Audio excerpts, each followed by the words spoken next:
ustedes, a los compañeros del mundo teatral, a los espectadores. Empezamos ahora nuestro diálogo número 5 sobre el lindo Don Diego a revisión, que hemos tenido ocasión de ver todos ayer, y con una compañía argentina que esperábamos con especial ilusión, porque es verdad que sabíamos de su recorrido teatral también hacia el teatro clásico español. En alguna ocasión les hemos visto en otros festivales de teatro. Me comentaban ahora mismo que venían también de Peñíscola, de Almagro, ¿no? Y sí, dentro de la experiencia de Doria, que ya es una experiencia muy larga, ¿verdad?, han representado La celosa de sí misma, de Tirso de Molina, La discreta enamorada, de Lope, La verdad sospechosa, de Ruiz de Alarcón, hace un poquito más, El alcalde de Zalamea, de Calderón, y se han atrevido con el montaje de una comedia de figurón, como es El lindo Don Diego, ¿no? Una comedia preciosa de Agustín Moreto, escrita en los años 60 y publicada en el año 62, es decir, que Moreto ya cuando la escribe tendría unos 40 y tantos años, tampoco era un jovencillo, ¿verdad? Estaba ya en un momento importante de su vida, a medio del camino, un poco más avanzado. Y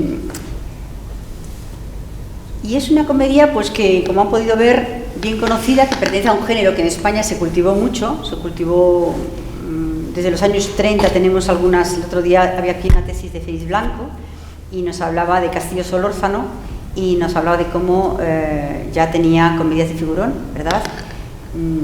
Y que en eso también había sido un innovador, ¿no? Conocíamos poquísimo del teatro de Castillo Solórzano porque está imbuido, entremezclado en otro tipo de obras, y ha sido, pues, un placer, ¿no?, que en la Universidad de Valladolid pues hayan defendido una tesis sobre un autor que también conviene empezar a pensar en representar, ¿no?, que es de Tordesillas, un sitio cercano aquí. Bueno, mi enhorabuena al director y doctorando. El lindo Don Diego, además, es una obra, pues, hasta cierto punto que asienta sus raíces en el folclore, porque existía una expresión ya desde los años 20 que aparece en Correas, que yo nunca he logrado saber muy bien lo que significaba, pero ahora diré lo que dicen los de mi equipo de investigación de moretianos que significa, ¿no?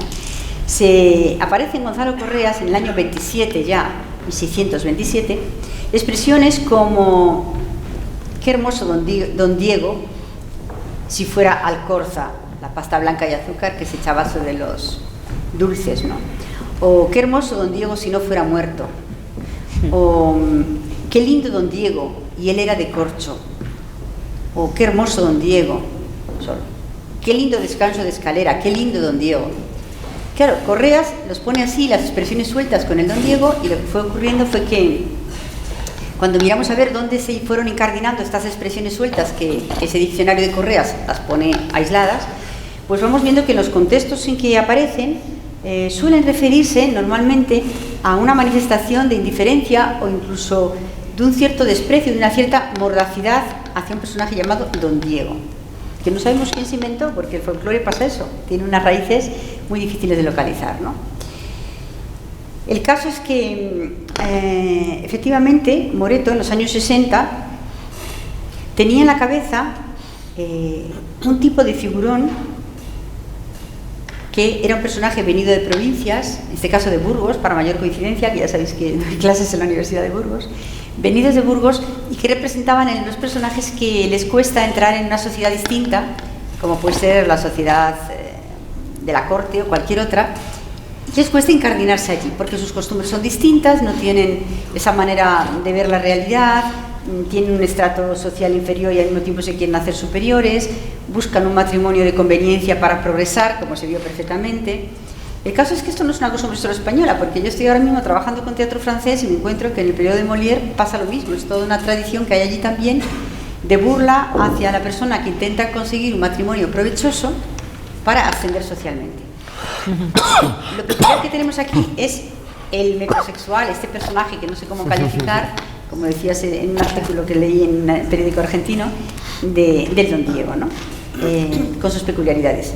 Y una cosa que me llamó la atención cuando trabajábamos en El lindo Don Diego, en el equipo, es que al mismo tiempo que estaba Moreto escribiendo El lindo Don Diego, escribió un entremés que se titula El aguador, en el que se produce toda la segunda parte, bueno, se produce unas escenas muy similares al lindo Don Diego. No sabemos qué pensó antes Moreto, si en el entremés, que es un entremesista magnífico, a ver si os animáis porque tiene entremeses preciosos, o en la comedia.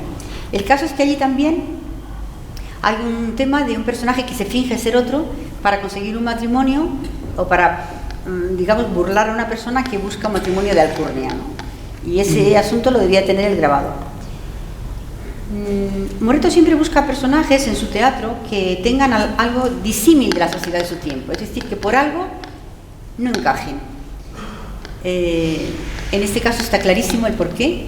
En otras comedias hay que buscarlo un poco más, pero siempre son personajes que empiezan desde una posición de declive, de situación complicada, sociológicamente hablando, y que a lo largo de la obra van encontrando soluciones, salidas de ellos mismos, para recuperar la estabilidad social.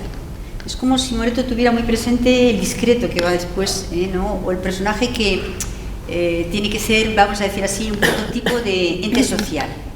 Y todas las comedias se ponen en función de que ese personaje que aparece desestabilizado al principio pueda ir a lo largo de la comedia consiguiendo ser un hombre más o menos normal, vamos a decir así, o una mujer, depende del caso. Aquí no lo logra porque ya es de tal manera exacerbada las circunstancias del Don Diego que aquello no tiene solución, ¿no? A mí me ha gustado mucho el tipo de presentación que habéis hecho de Don Diego, ahora hablamos de ella porque ya he visto unos cuantos, lindos Don Diego, y entonces cada compañía le da un perfil diferente, ¿no? Me parece que sois muy respetuosos con el texto, con la voluntad de Moreto, y esto me ha gustado mucho. También os diría a vosotros y a la gente que haya del mundo de teatro por aquí que cuando penséis en que queréis trabajar con una obra de teatro, entréis en contacto con los académicos, que somos gente que nos encanta estar en contacto con vosotros y que a veces llevamos investigaciones muy avanzadas, como por ejemplo en el grupo de moretianos publicamos hace unos años relativamente, Francisco Sáez Raposo publicó El Lindo Don Diego y a pie de página tiene muchísimas notas que aclaran el contenido de aspectos muy difíciles, que ayer en algún momento alguien dejó caer que no era un autor fácil, o en la prensa también lo he visto, ¿no? Y es verdad, es un autor más de la escuela que de Calderón que de Lope, es un autor que parece fácil y luego no lo es tanto, y he visto que habéis podado cosas pues con mucho sentido común para adaptarlas al lenguaje contemporáneo y también algunas cosas a Argentina, de eso también nos hablaréis, ¿no? El caso es que, claro, entre manejar una edición o manejar otra de 35 años más tarde, pues hay muchas diferencias, sobre todo porque las anotamos rigurosamente y eso ayuda. Entonces, no nos cuesta nada mandaros un libro que es difícil de conseguir en Argentina porque es de la editorial Reichenberger, el volumen 8, os lo regalamos encantados, mandamos a la Argentina el volumen y tenéis una edición en papel con buenas notas y con... Y esto seguro que mis amigos de Lope dicen lo mismo, los calderonianos se pueden echar por aquí lo mismo, los de Rojas Zorrilla, en fin, porque somos grupos trabajando sobre estos autores y encantados de que la gente del teatro los llevéis a escena. Para nosotros es el fin en parte el fin de nuestro trabajo, ¿no? Sí, dejar el patrimonio de una vez, si es posible, sellado y bien publicado, pero también que se lleve a escena, que se hagan montajes como el vuestro, ¿no? Entonces os felicito muchísimo por ese pequeño atrevimiento y ya con esto que he dicho ya no voy a hablar más, sino lanzo alguna pregunta que luego entre vosotros podéis quitaros la palabra o el público también intervenir, en el sentido de cómo se os ocurrió montar un Moreto, porque me imagino que en la Argentina no será uno de los dramaturgos más conocidos. Sí, es verdad. En Argentina prácticamente Moreto no se conoce, aunque estuvo dentro de los primeros autores que llegaron al Río de la Plata con compañías españolas en 1700 y tanto. Pero lo que pasa que en Argentina, en este momento, hará unos 20 años que no se hace con continuidad teatro del siglo de oro. Por eso la función nuestra, de alguna manera, lo que queremos hacer y fomentar es que las representaciones sean más un hábito que una excepción, ¿no? Y empezamos circunstancialmente con Lope, porque yo amo a Lope, es un amigo mío de años, y empezamos con La discreta enamorada. Y eso nos llevó a un éxito muy grande. Hacía, te digo, 20 años que no se hacía prácticamente, muy esporádicamente se hacía teatro del siglo de oro, y eso nos dio tanto éxito, La discreta, que dio lugar después a que de alguna manera el público español y la gente española en general nos cuando llegamos acá con la discreta Almagro, nos diera su aprobación, su visto bueno, digamos. Y entonces, al tener el visto bueno de los españoles, digo, hay que seguir adelante con esto, porque son ustedes los que crearon a este grupo, ¿no? Digamos que entre el 1960 y el 2000 había un hábito importante que era todos los veranos hacer teatro al aire libre y en distintos lugares de la ciudad de Buenos Aires, que llamaba ciclo de teatro de verano, y casi siempre había uno o dos clásicos en esos ciclos. Fue una época bastante fructífera. Pero a partir del 2000 se corta esa actividad, y al cortarse esa actividad lo que tenemos es alguna que otra visita importante o por ejemplo, se hizo una versión de La Celestina muy bien hecha por un director nuestro que también se llama Suárez Marsal, y bueno, después tuvimos la visita de la Compañía Nacional con Blanca Portillo haciendo el Segismundo, estaba maravillosa, pero excepciones, ¿no?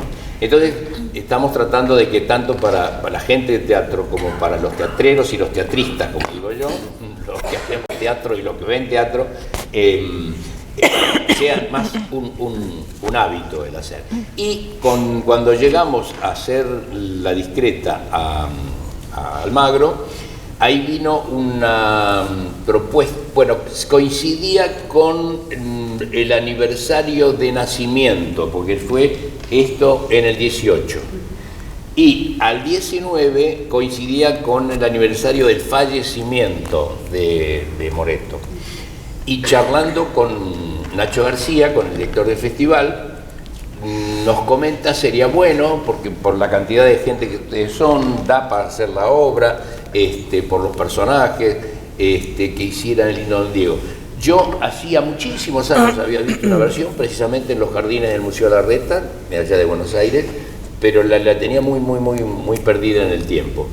Y bueno, me puse a trabajar con el tema y nos entusiasmamos y salió el Moreto, y entonces hicimos el Lindo Don Diego, que se estrenó en Buenos Aires también con mucho éxito, y lo llevamos a Almagro en el 19. Y entonces ahí pensábamos lo que hicimos ahora, hacerlo en el 20. Pero bueno, no. Entonces lo que quedó del 20 quedó ahora para el 22, por lo tanto hicimos el Don Diego aquí y en Peñíscola, y La celosa de sí misma, que era nuestro tercer estreno, en Almagro. Pero digamos que de alguna manera fue una iniciativa de Nacho García, ¿no? el que nos dijo, bueno, a ver, acá hay un Moreto, vamos por Moreto. Y nos enamoramos también de Moreto. Tiene una capacidad muy particular. Obviamente, por momentos hay que detenerse porque se te complica, ¿no? Es decir, está más cerca de Calderón que de Lope en ese sentido, en cuanto a la forma para encontrar el contenido. Ustedes, los académicos, seguramente hablarán de otros planos, el plano métrico, el plano prosódico. Nosotros, digamos, desde lo que es la representación, hablamos de forma, contenido y actuación, ¿no? Entonces la forma sería el verso, que ahí está y hay que respetarlo, y es lo que después va a dar el ritmo y la musicalidad a la pieza. Y el contenido, que es precisamente qué hay adentro de ese verso, qué dice eso, ¿no? Porque a veces tiene unas vueltitas ahí con los encabalgamientos y demás. Entonces, ¿qué dice? Realmente, cuando se trabaja arriba del escenario, lo importante es saber qué se dice para saber qué se piensa y para saber qué se siente. Y por lo tanto, cuando el actor consigue obtener el contenido de todos esos versos, es decir, saber lo que está diciendo, obviamente como consecuencia sabe lo que está sintiendo. Y ahí es donde empieza la interpretación, donde la obra se pone de pie, ¿no? Gracias a los académicos sabemos cómo conducirnos por ese texto, pero la realidad está que son todos textos que se han hecho para ser representados. no para ser leídos. Entonces lo importante de esto es la representación de los clásicos. No mucha gente puede leer clásicos, ni puede leer teatro tampoco, porque es medio fatigoso para el que no está acostumbrado. Yo siempre digo, los novelistas escriben para lectores y los dramaturgos escriben para espectadores. Y bueno, así nace la idea de hacer Moreto. Muchísimas gracias. Y bueno, a este elenco que tenemos por aquí de actores y también gente que ha colaborado, ¿no?, en la obra, un poco como vosotros a la hora que estáis acostumbrados a otro tipo de teatro, o a lo mejor también a clásicos, ¿cómo os habéis sentido con los parlamentos de Moreto? ¿Cómodos? ¿O de vez en cuando verdaderamente decís, Dios mío, ¿y esto cómo lo pongo yo? Los acentos para que se pueda comprender este pasaje, ¿no? Siempre tengo como la sensación de la escultura que habita en la piedra, ¿no? De que nosotros no sabemos todo lo que sabemos hasta que lo pasamos por el cuerpo, ¿no? Creo que todo ya estaba en otro lugar. Y sí, cuando apareció Lope también pasó lo mismo, cuando apareció Tirso también, es como una montaña enorme, y después empieza a ser un trabajo colectivo, sobre todo un trabajo colectivo muy saludable. Creo que es un efecto de depuración lo que provocan estos textos, porque sí, hacemos un montón de teatro, a veces no hacemos todo el teatro que nos gustaría hacer, ni los mejores textos que nos gustaría hacer, entonces aparece esta poesía, estos versos compartidos que generan una química muy especial en el actor. A veces yo siento que somos actores o rugbyers, que estamos uno con el otro, no podemos ser solos o solas, siempre somos en función de lo que da un compañero, y esto es mérito de lo que está escrito. Está propuesto para una alianza de equipo. Fue muy importante también el método de trabajo que tiene Santiago para con nosotros, eso del código de barras que le decimos, ¿no? Que eso de trabajar en la mesa y el separarnos todos cada palabra, bueno, siguen hasta acá, poner una barra y continuar para prosificar el verso, que con Moreto fue bastante más difícil entenderlo, y eso nos ayudó bastante. Ojo, va a haber un incendio en la platea, porque eso de prosificar el verso a los académicos nos suena como no hacemos prosa del verso, el verso lo respetamos. Cuando hablamos de prosificar, encontrar el contenido, ¿no? A mí el texto... Hola. A mí el texto de Moreto es el que más dificultades me dio. Sí. Ahora estoy pensando en estos versos que dice Beatricilla, no hagas extremos viendo, porque yo he de ser de su traición testigo estando aquí dentro, y aquí he de ver si a mis ojos se atreve el falso a ofenderlos. O sea, muy dificultoso para mí, mucho más que los versos de Lope y que los versos de Tirso. Había que desarmar toda la frase y volverla a armar para entenderla y volverla a desarmar para decirla. Pero en eso está el gustito y el placer también, ¿no?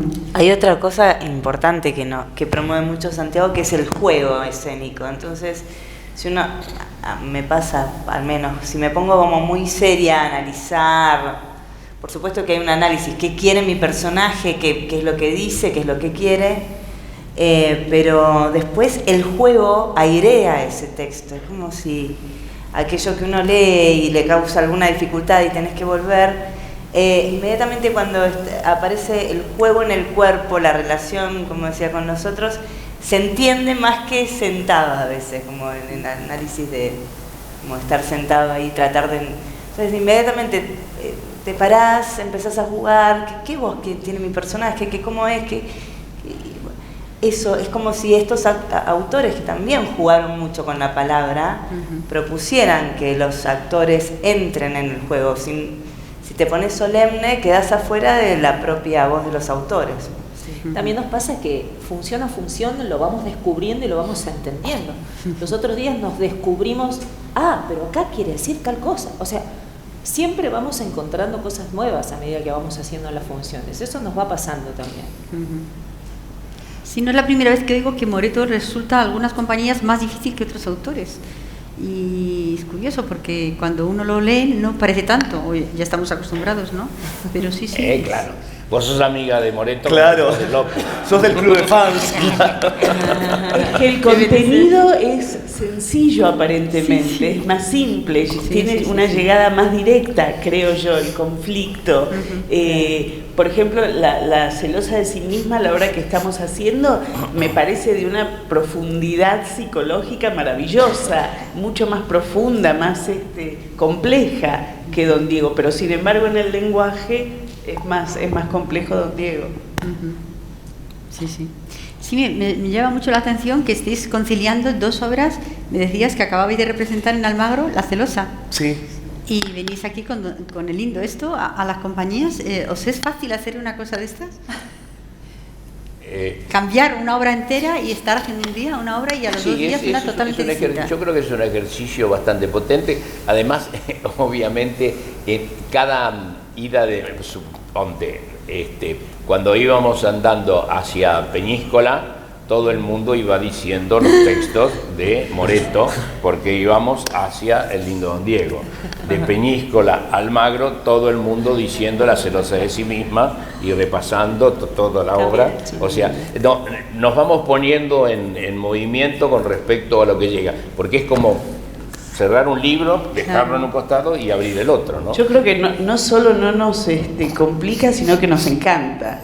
Nos encanta esa diversidad. Es más, hubiéramos traído la tercera también si hubiéramos podido traer todo el vestuario. Lo más complicado es eso, lo que pesa el vestuario. Y el lindo Don Diego ni te cuento. Sí, sí. Y sobre el tema de cómo concebiste la obra tan vacía de escenografía, de aditamentos, ¿no? El tema es que, bueno, a mí me gusta, por lo general, prefiero el espacio vacío, ¿no? Sobre todo en donde la palabra tiene tanta fuerza.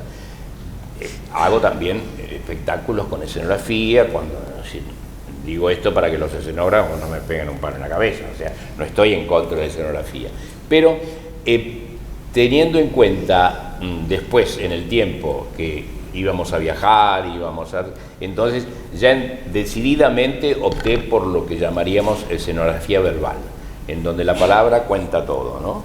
Porque de hecho cuando un actor dice qué noche hermosa, mirá las estrellas, piensen que era una función que se hacía a las 3, 4 de la tarde, entonces había un código desde la palabra con el espectador, que el espectador sabía que era de noche y había estrellas porque se lo contaba de alguna manera el texto del actor. Y lo mismo pasa con qué hermosa iglesia.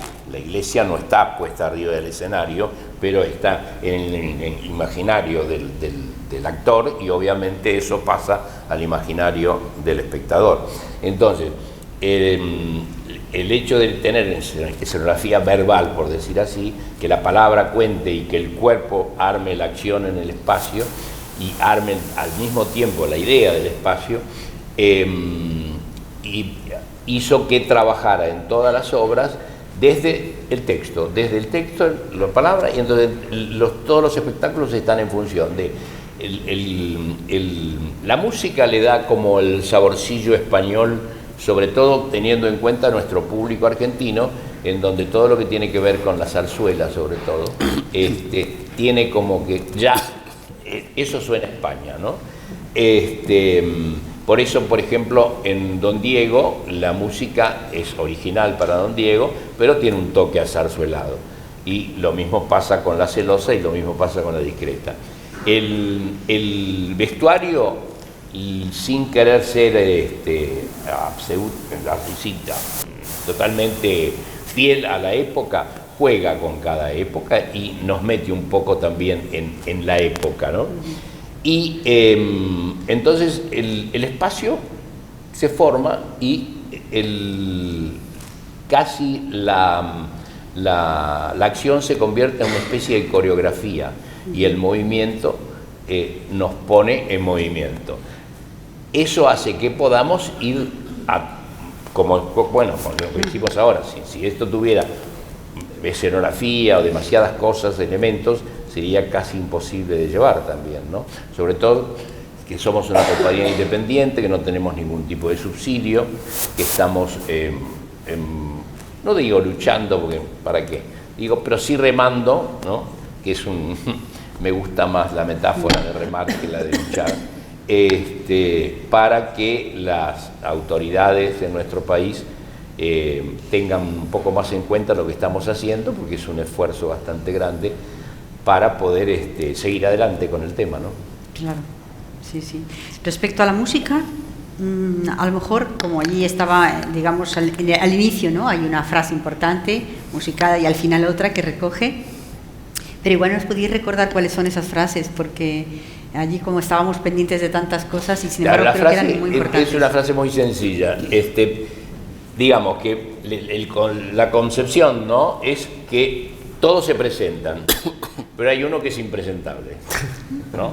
Por lo tanto, todos se presentan, pero hay uno que lo ponen pero de espalda.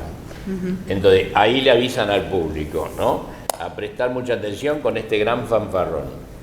El lindo don Diego, el lindo don Diego, el lindo don Diego. Se lo llevan. Después, él se presentará solo. ¿Y de qué manera? Y al mismo tiempo, esa no presentación causa un mejor efecto a la presentación real de la aparición de él, porque ya Moreto se encarga a través de Mosquito de definirlo y describirlo en la primera parte.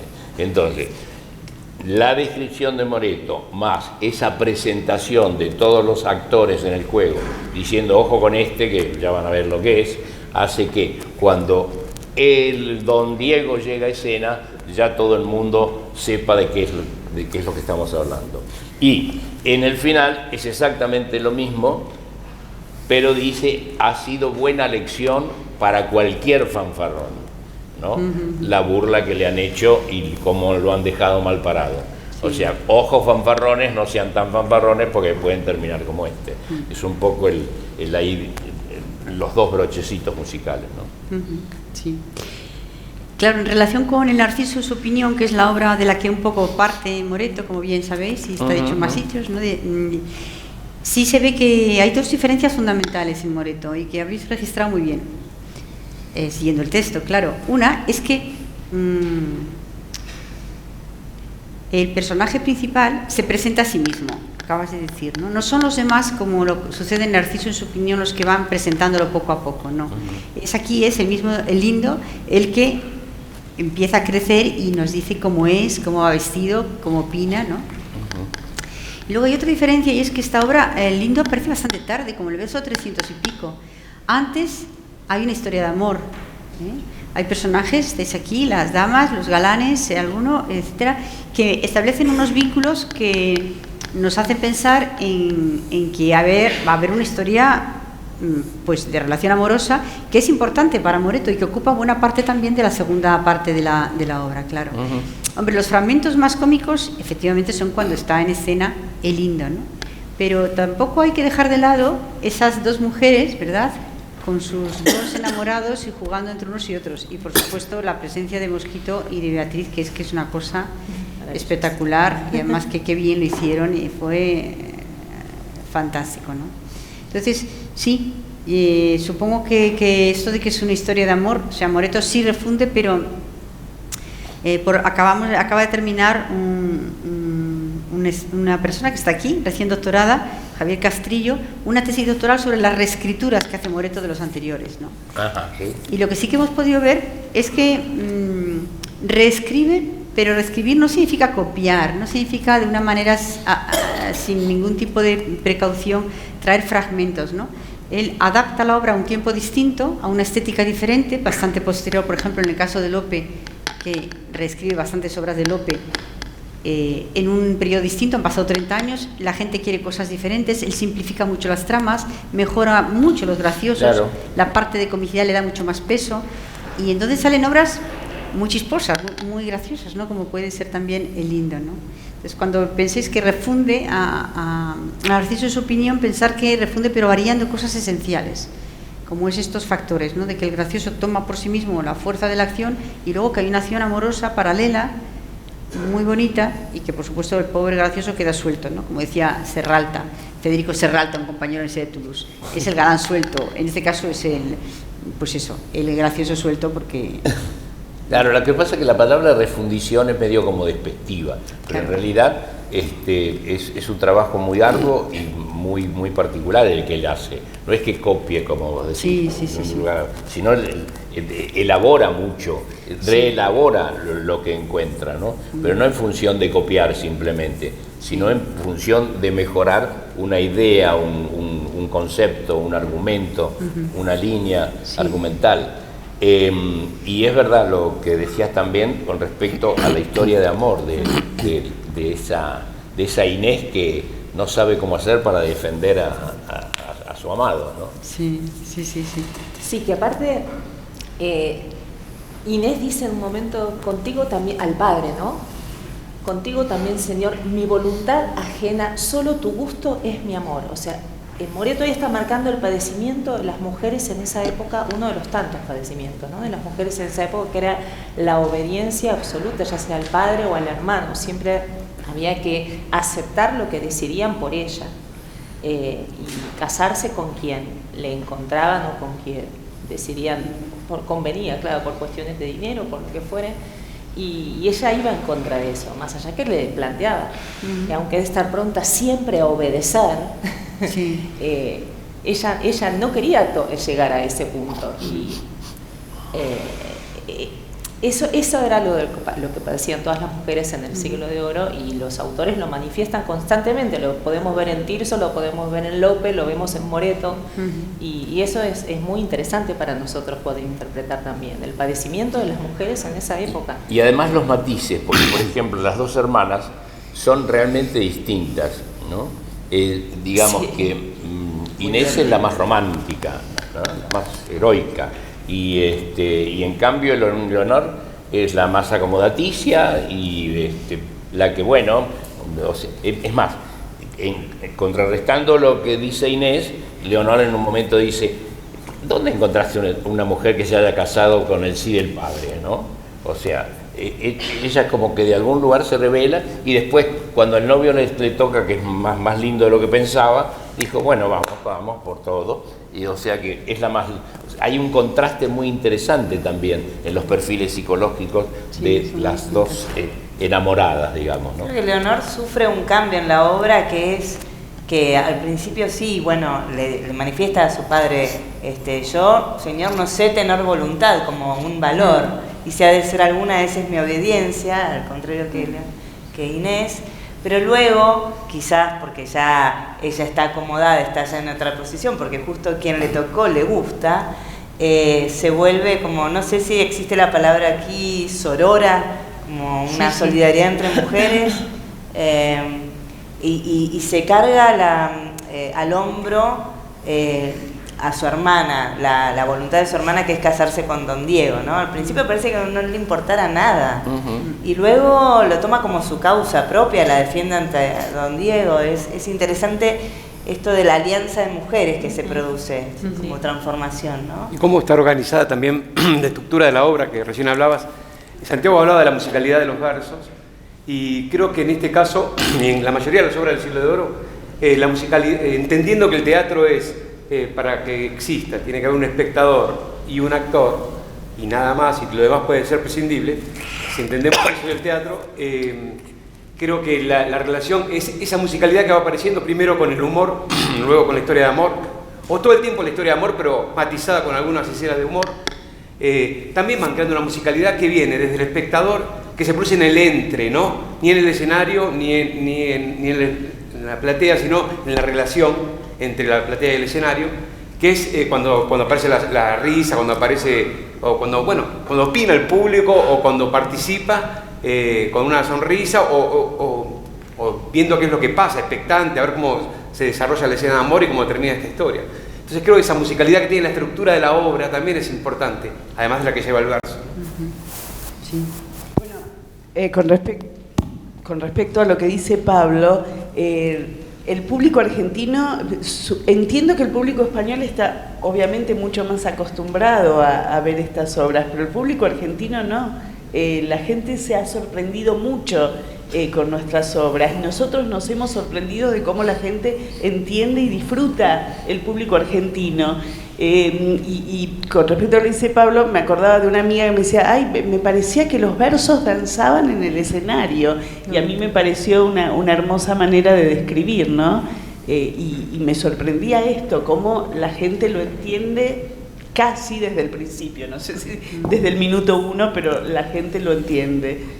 Incluso para todo público. Hay una anécdota que tenemos de la hija de una periodista que fue a vernos, que una nena de 9 años, que cuando salió le dijo: mamá, ¿puedo hablar en verso a partir de ahora?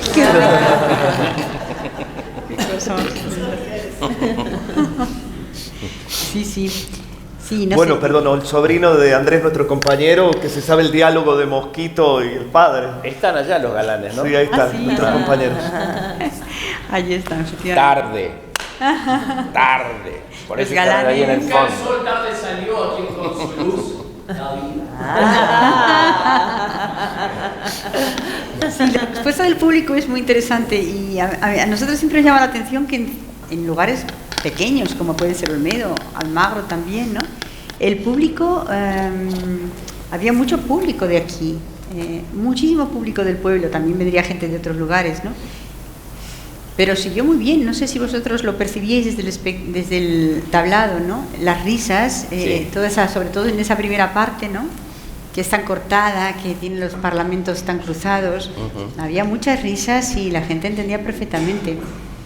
Así que en la adaptación de la obra, que yo veo que quitasteis cosas que eran más propias un poco de la cultura nuestra y que a lo mejor no se iban a entender, ¿no? En Argentina, tampoco pusisteis tantas como para que aquí no pudiéramos entenderos. Claro, Esa es la idea también, claro.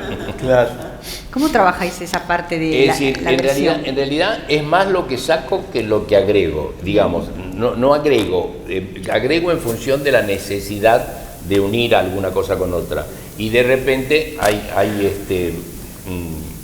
tramos que tienen que ver con la duración o con la reiteración o con algo que me parece que para el público argentino no va a cerrar. De pronto algún que otro arcaísmo que quedó colgado ahí en alguna versión que no se entiende ni en España. También alguna palabra excesivamente española para la Argentina. Por ejemplo, hay un ejemplo que yo siempre marco con la discreta enamorada, ¿no? La discreta enamorada empieza: baja los ojos al suelo, porque solo has de mirar la tierra que has de pisar. ¿Qué? No es de mirar al cielo, no repliques el original. Bachillera, le dice la madre, como retándola, ¿no? Y la palabra bachillera, que puede ser adoctorada, respondona, sirve para allá en Argentina tiene una cosa diferente, que hacer el bachillerato es hacer la escuela secundaria. Entonces es como que, hacía mucho que no se hacía teatro del siglo de oro. Empezábamos con López. Si ya el tercer verso le tiro un bachillera, digo, aquí vamos a andar mal. Entonces había que buscar algo que reemplazara bachillera, que ordenara la métrica, que fuera una de 4. Entonces, en algún momento de la obra aparece Lope diciendo, o sea, la madre diciéndole altanera. Y entonces bachillera, altanera, era, todo me coincidía. Entonces, ¡pac! Bachillera sale, entra altanera, porque queda bien, ¿no? Entonces, bueno, eso es un poco el... Y hay algo muy cómico, el cambio de Tello a Pedro, ¿no? Sí, bueno, también, nosotros, como- en el caso nuestro, es como que nosotros como no pronunciamos la L, entonces decimos llamamos, llueve, y acá ahora el padre se llama Telio. Ah, sí. Entonces, ¿qué le vamos a decir? ¿Tello? No. Entonces, Tello, y le vamos a decir llámame, y vamos a decir Telio y llámame. No, hay algo que ahí no va a hacer ruido. Entonces había que buscar una palabra de 2 sílabas que fuera con E y con O, ver qué coincidencia podía tener asonante o consonante en los distintos lugares, si alguna vez la palabra Telio estaba al final de alguna cuarteto o lo que fuere, y entonces ahí, a partir de ahí apareció Pedro. Pedro fue, ahí el padre entonces Pedro, se llama verdad, Pedro, pero por esas razones más que nada, no por otras. ¿Y algún personaje que tuvieses que quitar porque tuviera poco parlamento y no era práctico traer un actor, una actriz más? ¿Pasó? Sí, en La Celosa maté a Don Luis. Y en la discreta maté a Finardo. Que, digamos, lo importante para estas, y si me van a tirar con flechas desde la parte académica, pero no importa. Lo importante para estas adaptaciones es todos los personajes que terminan la obra, el final de la pieza, cuando se arregla todo, digamos, esos no puede morirse ninguno. Ay, claro. Porque los necesito. Entonces, tengo que recorrer al revés la pieza, a ver, bueno, no, este criado que pasa y dice, señor, ¿dónde puedo dejar esto? No puedo pagar un pasaje que sale $2000 para que venga alguien a decir, señor, ¿dónde puedo dejar esto? Entonces, vamos a ver cómo podemos resolverlo, y el señor Fabio o el señor fulano desaparece para beneficio de la producción. De la producción y de la fluidez de la obra también, porque agregar demasiados personajes y criados que entran y que salen, si no hay necesidad, no le afecta, no es un pecado para mí. Moreto me va a venir a tirar del pelo a la noche. Pecadillo pequeño, se perdona, incluso los académicos. Incluso los académicos os lo perdonamos.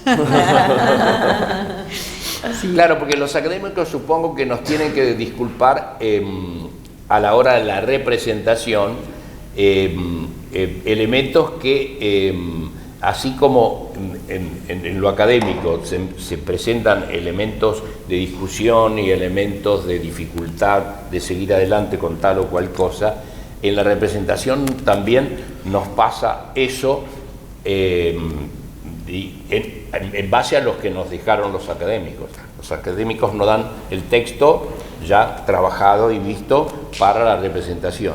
Entonces nosotros tenemos que ver esto que nos han dejado, ese material, cómo realmente lo podemos poner en pie en la representación, ¿no? Bueno, en realidad lo que estamos haciendo, eso de los académicos no creo que me gusta mucho, pero es por aclararnos. Lo que estamos haciendo muchos de los que están aquí, ¿verdad? Aquí hay varios jefes de equipo.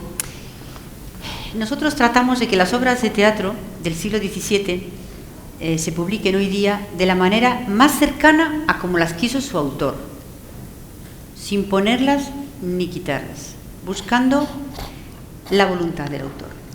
Claro, entre la voluntad de Moreto, que muere en 1669, y el 2022, pues han pasado muchos siglos, han pasado manuscritos, copias de actores, imprentas, impresores más escrupulosos, otros menos, la censura que ha quitado pasajes, esos pasajes ya han pasado o no han pasado a la imprenta.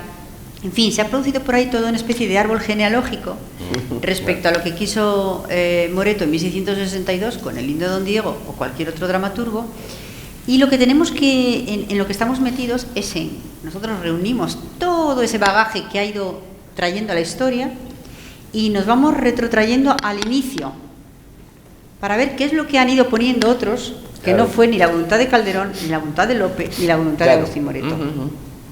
Entonces, cuando vosotros, ustedes, cambian un texto, no están cambiando el texto de un académico, que a nosotros nos da lo mismo, están cambiando el texto que quiso Calderón, o que quiso Moreto, o que quiso Lope. Pero yo creo que ellos estarían muy de acuerdo en que, en vistas a representarlo 4 siglos más tarde, que dirían, pero ¿qué hacen ustedes ahora? Pues se cambie lo que haga falta para que llegue a un público contemporáneo. Claro, que de alguna manera era lo que hacían ellos también. Ellos entregaban su texto y los actores o la compañía en cuestión fue después los que lo fueron, lo que ustedes están limpiando. Eso fue es. todo lo que fue agregándose o sacándose. Y sí que agregaban, agregaban los comediantes del 17, agregaban muchas cosas. Las copias de actores, que hay unas cuantas, por ejemplo, en la Biblioteca Municipal de Madrid, que pasaron obras de teatro que estaban en los corrales del Príncipe y de la Cruz. Es muy interesante ver cuáles son las anotaciones que los actores hacen para ampliar casi siempre algún fragmento más cómico o para eliminar alguno que se les hace más pesado. Entonces ponen ahí unas llaves que a veces no sabes si es exactamente el director de la compañía, el comediante, incluso un censor que pone no. Y a veces hemos encontrado la letra de Moreto diciendo esto sí, O sea que tuvo ocasión de volver a ver ese documento y decir, pero a ver, ¿quién me ha quitado a mí estos versos? Que me los devuelve inmediatamente. Esto sí que hay que decirlo, ¿no? Y luego también están haciendo un trabajo muy interesante, Héctor Urzaiz, que está aquí también, sobre la censura en las obras teatrales del 17, porque claro, los censores ponen muchas notas, enjaulan muchos fragmentos de versos con unas aspas, porque normalmente por cosas muy pequeñas, o sea, primero es increíble la poca, ¿cómo diría yo? Ya que se ponen, ¿no?, los censores, pues no crean que el trabajo de la censura en los textos del 17 nos ha quitado muchas cosas, en absoluto. Yo trabajo mucho con manuscritos de censores, ahora con un trabajo que acabo de publicar o que se va a publicar, y me doy cuenta de que son censuras mínimas, censuras que afectan a un personaje que no gusta, a una expresión que es malsonante o que tiene algo que ver con el mundo eclesiástico y que puede sonar a crítica, una cosa mínima, vamos. Y después otros elementos mucho más importantes a los ojos de un contemporáneo nuestro, allí se quedan tan tranquilos. Entonces, sí, para nosotros esas marcas de la censura, ese paso de la historia por los textos, quisiéramos dejar testimonio, porque para eso hacemos un aparato de variantes y decimos en tales testimonios aparece todo este pasaje ampliado, este cortado, este censurado, pero que el texto sea, pues eso, lo más parecido a lo que quiso el autor. Y también me imagino que tendréis algún problema con la extensión de los textos, ¿no? ¿Con la extensión? Sí. Sí, sí. Claro. ¿Y ahí qué soléis hacer? ¿Acortar más que ampliar? Por supuesto, me imagino, ¿no? Sí, no, acortar, por eso digo, de pronto encontrar, si, digamos, el público de hoy, con que le digas una vez las cosas es suficiente.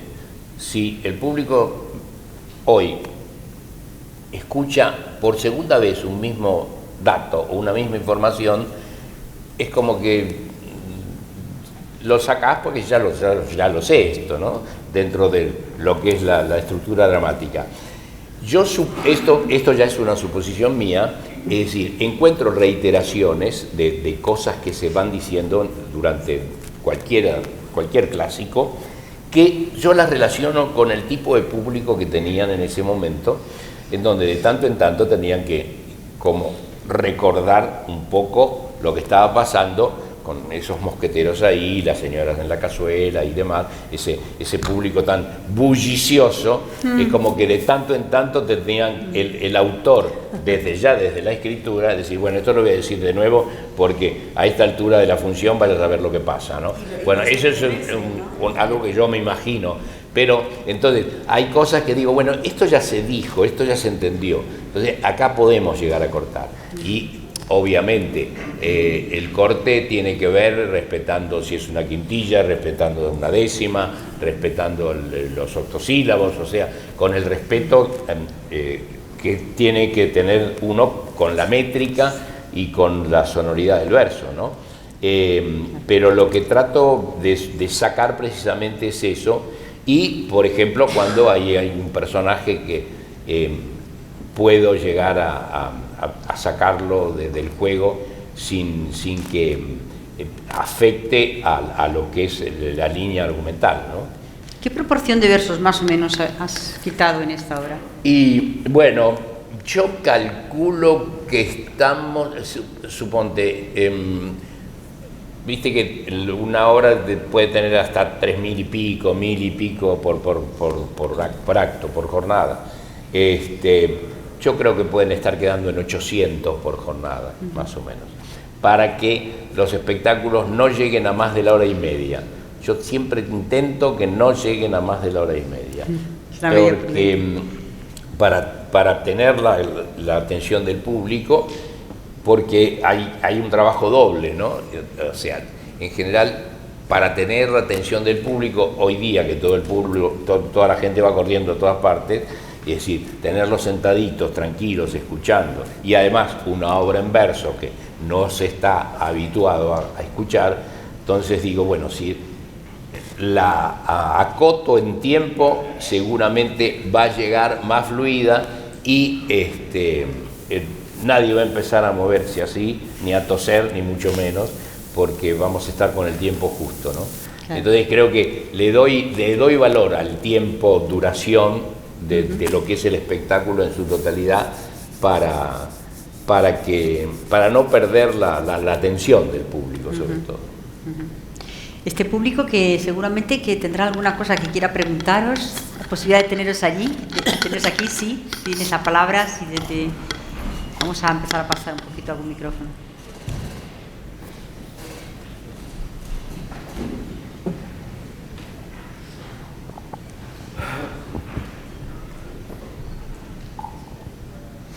Buenos días. Buen día. En primer lugar, mi más sincera enhorabuena. La obra ha sido muy divertida y la interpretación ha sido fantástica. Yo te oigo mal, pero a lo mejor estoy un poco sordo yo. Pero si podés hablar un poquito más fuerte. Enhorabuena por la obra y por la interpretación, que ha sido fantástica. Gracias. Y bueno, tenía una pregunta para Beatriz, o la condesa.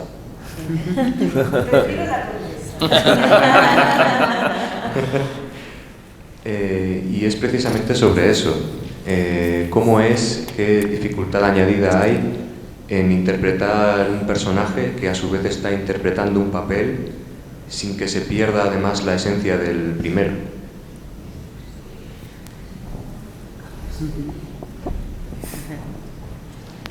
Bueno, Santiago me ayudó mucho en ese sentido, porque cuando empecé a ensayar los busqué muy diferentes.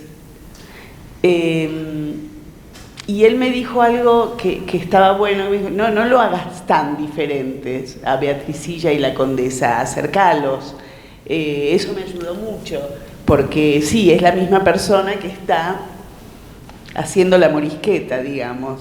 Por ahí busqué cosas más que en la voz, por momentos en la voz y básicamente en lo corporal, ¿no? Cómo Beatricilla supone que podría ser una condesa que nunca vio en su vida una, no sé. Entonces, no sé, cierto amaneramiento. Mosquito también le da consejos para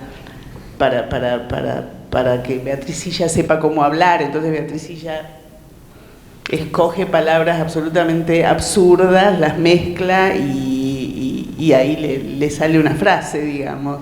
Es muy divertido hacerlo, muy divertido. No sé si eso más o menos responde a la pregunta. Algunas palabras no estaban en el texto original. No sé si las inventaste tú o fuiste tú. No, seguramente. Yo he trabajado varias versiones, pero no hay ninguna inventada. Está tomada de algún texto, sí, seguro. Santiago no me dijo. Siempre me pregunto si en esos casos a lo mejor el actor, la actriz se puede tomar la libertad de decir un término que no estaba en ninguna parte porque de pronto le parece que tiene su encanto. No, nos ha pasado que nos hemos equivocado en verso. Claro, eso solo ocurre cuando nos inventamos equivocamos y el cerebro nos manda una palabra que no podemos entender por qué ocurre, pero con el mismo número de sílabas, con las vocales que corresponden, y aparece una palabra nueva así, después nos quedamos sorprendidos. ¿Qué sucedió acá? No se notó. Solo de esa manera. Sí. ¿Alguna intervención más? Hola. Sí. En primer lugar, yo quería darles las gracias por la gran obra que presentaron ayer, porque soy una persona que normalmente detesta la comedia y me hizo reír de una forma, es decir, quien estuvo conmigo cerca puede ver que estuve riéndome constantemente, me pareció absolutamente hilarante. Y claro, por una parte es la obra, las frases, pero también es gracias a ustedes por su gran capacidad de interpretación, de ese slapstick, de cómo moverse. Entonces me pareció de verdad magistral. Y precisamente sobre esto quería preguntar. A mí la obra de ayer me hizo muchísima gracia. No me gusta la comedia actual, me parece que gira en torno de los mismos chistes manidos.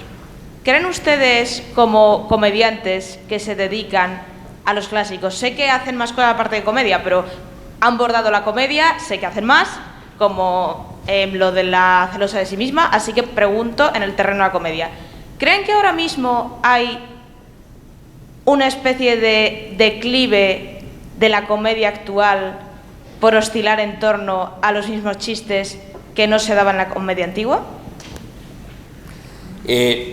Si no entendí mal la pregunta, la comedia actual con la comedia clásica estás... bueno, Lo que pasa es que también tenemos que pensar en qué tipo de comedia actual estamos pensando. Si es un espectáculo cómico o si es una comedia. Una buena comedia, sea del siglo XVI, XVII o el siglo XX o XXI, es una buena comedia. La palabra cómico se ha desfigurado un poco y ha reemplazado en algún momento en la historia, ida y vuelta, la palabra comediante. Pero hoy podemos hacer una diferenciación importante. Un comediante es un actor que está haciendo una comedia. Un cómico es un actor que está tratando de hacer reír. Entonces, casualmente el otro día estábamos hablando que la sonrisa se consigue, se obtiene, se gana, no se roba. ¿Y qué pasa? Si estamos hablando de una buena comedia, la buena comedia no está basada en chistes. La buena comedia está basada en situaciones que hacen que uno le cause risa y gracia por las situaciones, no por el chiste. Pero eso tiene que ver con una buena comedia. Ahora, una comedia que está armada sobre chistes, eso no sería una buena comedia. Por lo tanto, comedias actuales buenas también las hay.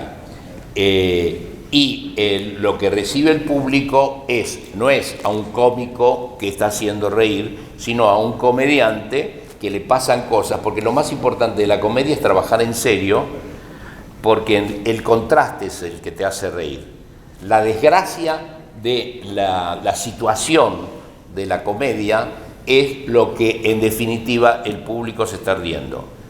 Cuando el payaso se cae de culo al suelo, los chicos ya nomás se ríen y se están riendo dentro de todo de un mal, de algo que pasa que es feo.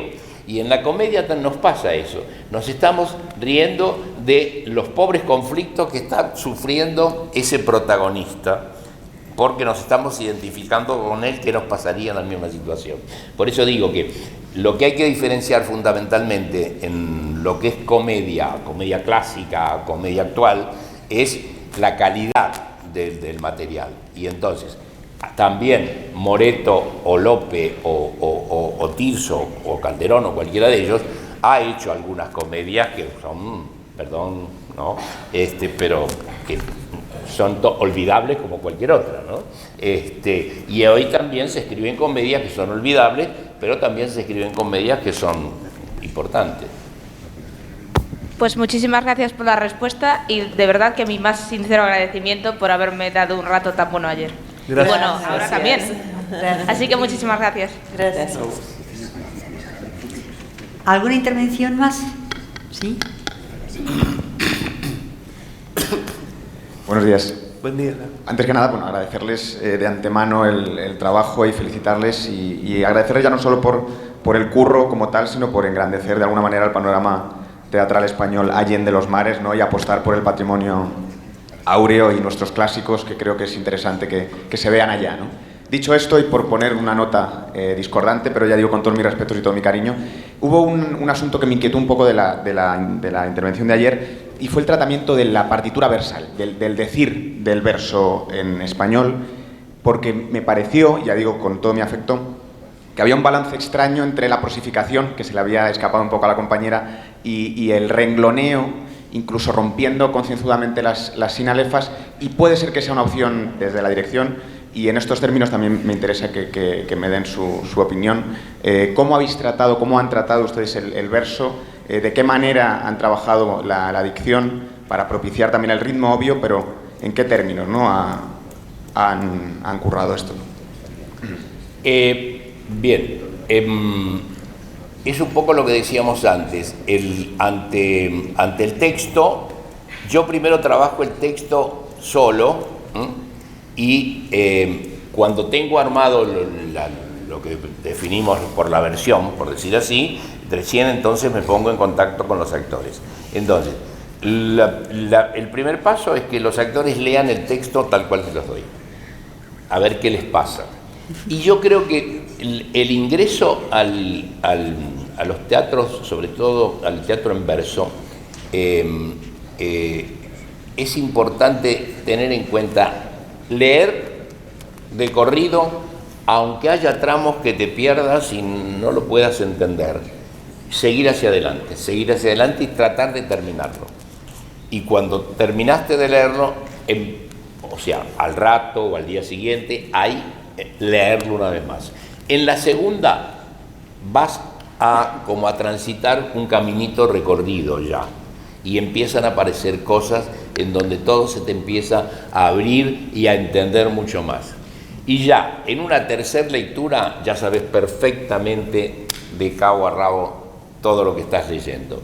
Entonces, en esas primeras lecturas el actor se pone en contacto con el material, y después hacemos ya un trabajo más muy poco ortodoxo y muy poco académico, que es marcar con barras las ideas que hay adentro de las cuartetas o de lo que fuere, ¿no? de todo el, bueno, de acá hasta acá, ¿qué estamos diciendo? Ojo, que acá hay un encabalgamiento, este verso se continúa hasta la mitad del verso siguiente. Esa es la idea que hay que lograr, porque después lo que decís desde la mitad de este verso hasta los otros dos versos que le siguen es otro concepto que refuerza o no lo que dijiste en los dos primeros. Entonces, ahí es donde hablábamos hoy de tomar el contenido, lo que hay adentro del verso. Cuando tomás el contenido del verso, entendés lo que decís. Cuando memorizás y el verso aparece, estás memorizando en verso, pero entendiendo lo que estás diciendo. Entonces, al entender lo que estás diciendo, la actuación aparece sola, porque hay un sentimiento, hay una emoción. Y lo que sigue acariciándote es la métrica del verso que nunca perdiste, porque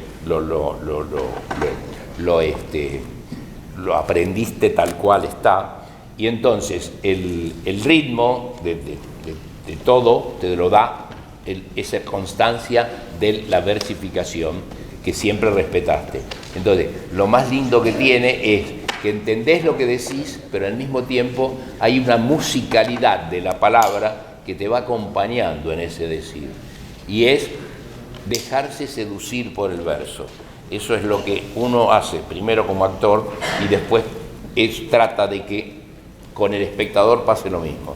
Al espectador le pasa lo mismo.